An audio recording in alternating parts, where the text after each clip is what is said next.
Hello বন্ধুরা, কেমন আছো তোমরা সকলে? আমি ভালো আছি। যে ঠান্ডা পড়েছে দেখো, আমাদের এখানে সকাল 9:30টার ওয়েদার, কুয়াশা এখনও ভালোভাবে কাটেইনি। কী যে অবস্থা, কী যে ঠান্ডা পড়েছে। ঠান্ডার মধ্যেই আজকে রুটি সবজি নিয়ে একটুখানি বসে পড়েছি ব্রেকফাস্ট করতে। তারপরেই নাচতে নাচতে চলে যাব এখন রান্নাঘরে। একদম ছিমছাম আজকে রান্না, সেরকম কিছুই করিনি। জলে তো হাতই দিতে ইচ্ছা করছে না, এত ঠান্ডা পড়েছে আমাদের এখানে। হাড়হিম করা ঠান্ডা, মানে পৌষ মাস সবে পড়লো, এখনও পৌষ মাস পুরো বাকি। তারপরে মাঘ মাসে যে কী ঠান্ডা পড়বে ভগবান জানে। একটু পালং শাক ভেজে নিয়েছিলাম বেগুন দিয়ে, এর আগের দিন দেখিয়েছিলাম না, পালং শাক রেখে দিয়েছিলাম, বেগুন দিয়ে একটুখানি ভেজে নিয়েছিলাম। কিছুই করিনি, কিছুই করতে ইচ্ছা করছিল, হাত পা তো নড়ছিলই না। মানে কীভাবে যে আজকে কাজ করেছি সারাদিন ধরে, কীভাবে যে রান্নাঘরে ছিলাম, জল ঘাটাঘাটি, উফ বলার না।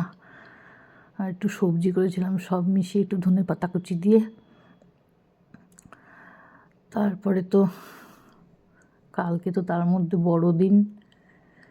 বড়দিনে তোমরা কে কে কেক রান্না করছো, কেক তৈরি করবে আমাকে জানিও।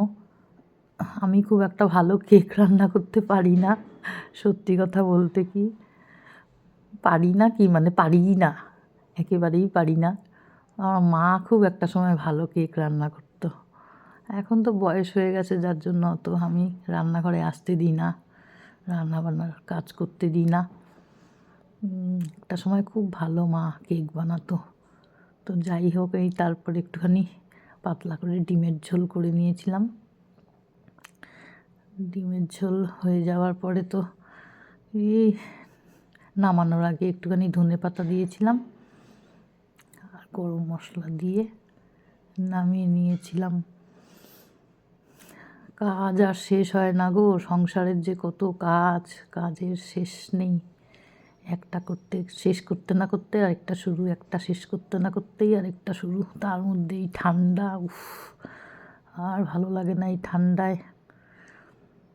একটু ঝাড়া মোছা পরিষ্কার করে নিয়ে একটুখানি আমি আবার কয়েকটা জিনিস একটু ঢেকে ঢুকে রাখি এই ধুলোবালির জন্যে। এই সেন্টার টেবিলটাতেও খুব ধুলো পড়েছিল, একটু পরিষ্কার করে নিয়েছিলাম আজকে। পরিষ্কার করে নিয়ে তারপরে স্নান পুজো করে নিয়েছিলাম। স্নান পুজো করে একটু ছাদে গেছিলাম। এই যে দেখো আমার পাতাবাহার, এই পাতাবাহারটা আমার এত ভাল লাগে না, কি সুন্দর দেখো লাল লাল পাতা, কি মিষ্টি যে লাগে দেখতে, ভীষণ ভাল লাগে আমার এই পাতাগুলো। আর আমার এই চন্দ্রমল্লিকা সুন্দরী, কালারটা দারুণ হয়েছে, দারুণ। তোমরা সামনের থেকে দেখলে বুঝতে পারতে, দারুণ হয়েছে কালারটা। এই যে দেখো কি হাওয়া দিচ্ছে, কি যে ঠান্ডা পড়েছে উত্তরবঙ্গে আমাদের, মানে বলে বোঝাতে পারবো না। স্নান পুজো করে একটু ছাদে আসলাম রোদে, ছাদে এসেও শান্তি নেই, কি হাওয়া দিচ্ছে, প্রচণ্ড কনকনা হাওয়াই দেখো, কি প্রচণ্ড হাওয়া। এখানেও থাকা যাচ্ছে না, মানে এত ঠান্ডা পড়েছে, উফ কি বলবো আর, প্রচণ্ড ঠান্ডা গো।